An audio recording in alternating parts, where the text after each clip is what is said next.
Tila ka ba na ganin ninyo direte? Nahugog duha ang usa kay ako ang igsuon. Umayang bayaw tong usa. Nga taga-asa ganin mo?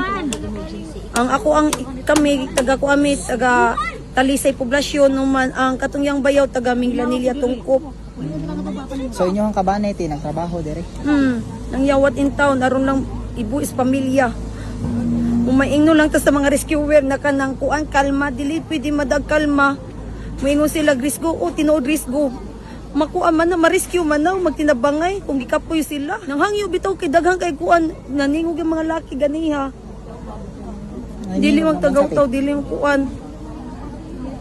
Kay mutabang sila, willing sila mutabang, dili man dyan naman likayan na kuan, masamdan ka. Ako ang sister-in-law, ganihan pa, ay kagabi pang kuan, mga 9, hantod karon. Kami, mga 12 namin naabot diri. Kaya na pa may mga bata, good.